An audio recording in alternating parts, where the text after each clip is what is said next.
Price the lord. Grace of Karunya என்ற ஊழியத்தின் மூலம் உங்கள் அனைவரையும் வாழ்த்தி அன்போடு கூட வரவேற்கிறோம். இன்றைய நாளிலும் கூட தேவாதி தேவன் நம்மையும் நம் குடும்பத்தையும் பாதுகாத்து ஒரு தீங்கும் அணுகாமல் நம்மை சூழ்ந்து கொண்டிருக்கிறாரே, அவருடைய தயவுக்காய் இரக்கத்திற்காய் நாம் நன்றி செலுத்தலாம். அதே போல் ஆண்டவரே, எங்களுடைய வாழ்க்கையில் நீங்கள் நன்மை செஞ்சுருக்கீங்க, எங்களை நீங்கள் சாட்சியாக நிறுத்தியிருக்கீங்க, எங்கள் குடும்பத்தை ஒரு தீங்கும் அணுகாமல் பாதுகாத்திருக்கீங்க. அதே போல் நாங்கள் யார் யாருக்கெல்லாம் வேண்டுகிறோமோ, யார் யாருக்காகலாம் ஆண்டவரே இவங்களுடைய தேவைகளை சந்திங்கன்னு கேட்குறோமோ, அவர்களுக்காய் நீங்கள் மனம் இறங்குங்கப்பான்னு கேட்போமா? அதே போல் தேசத்தில் அநேக கலவரங்களும் போர்களும் தலை தூக்கி ஆடிக்கொண்டிருக்கிறதுங்க. அதற்கெல்லாம் நம்முடைய ஜபம் ஒரு விடுதலையை கொடுக்கோன்னு கண்டிப்பாக நம்ம நம்பணும்னு வச்சுக்கோங்களேன். ஒரு மனதோடு கேட்குற எல்லா விண்ணப்பங்களுக்கும் ஆண்டவர் பதில் கொடுக்குற தேவனாக இருக்கிறார். அதே போல் இந்த விமான விபத்தை நம்ம பார்த்தோன்னா, அது போய் ஏதோ ஒரு தாழ்வான இடத்துல விழாமல் அது ஒரு தங்கும் விடுதியில் விழுந்து கணக்கடங்காத மரணங்களும் காயப்பட்டவங்களும் அந்த இடத்துல இருக்கிறாங்க. அடுத்த நிமிஷம் நிச்சயமில்லாத ஒரு வாழ்க்கையை நாம் வாழ்ந்து கொண்டு இருக்கிறோம். இந்த நேரத்திலும் கூட ஆண்டவர் நமக்காய் கூட்டி கொடுத்த ஒவ்வொரு நாளுக்காகவும் வருடங்களுக்காகவும் நாம் ஆண்டவரிடத்தில் உண்மையாய் மனப்பூர்வமாய் சாட்சிகளையும் நன்றிகளையும் நாம் ஏறெடுக்கும் பொழுது ஆண்டவர் நம்மை ஆசீர்வதிப்பார். இந்த நாளில் கூட இயேசுவே, இப்படியான விபத்துகள் எங்கேயும் நடக்காதபடி பாதுகாத்து கொள்ளுங்கப்பா.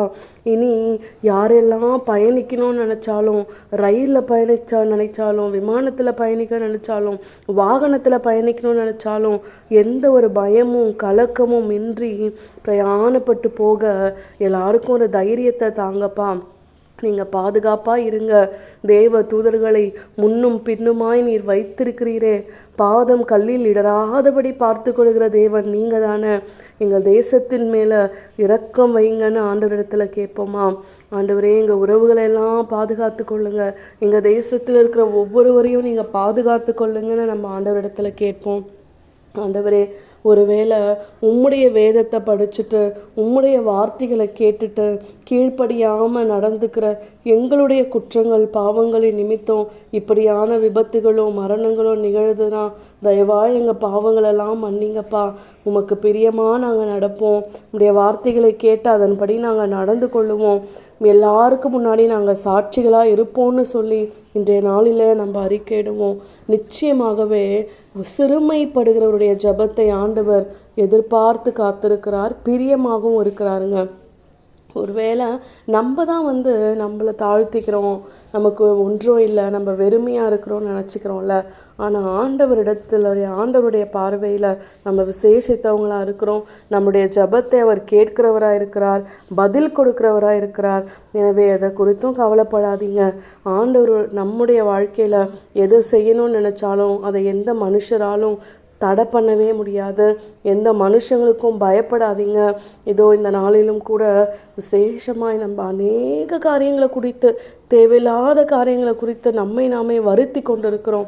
நிலையில்லாத இந்த உலகில் நிலையில்லாத உறவுகளுக்காக இவங்க பேசலை, அவங்க பேசலை, அவங்க எனக்கு மரியாதை கொடுக்கல, என்னை ஒதுக்கிட்டாங்க, எனக்கு முன்னுரிமை கொடுக்கலன்னு சொல்லி மனுஷங்களையே நினச்சி நம்மை நாமே வருத்தி கொண்டு பிபி வருது, சுகர் வருது, தேவையில்லாத இருதய நோய்கள் வருது. இப்படிப்பட்ட பிரச்சனைகள் எல்லாம் நாமே வர வச்சுக்கிறோங்க. ஆனால் இந்த வேலையில் ஒரு சின்ன சாட்சியை சொல்லணும்னு ஆசைப்பட்றேங்க. எனக்கு ரொம்ப நெருங்கின நண்பர் ஒருத்தவங்க, அவங்க ஒரு ஹாஸ்டலில் ஒரு இடத்துலேருந்து தத்தெடுக்கப்பட்டு வளர்க்கப்பட்ட ஒரு குழந்தை. அவங்கள பெற்றெடுத்தவங்களும் யாருன்னு அவங்களுக்கு தெரியாது, வளர்த்தவங்களும் இப்போ அவங்களோட இல்லை.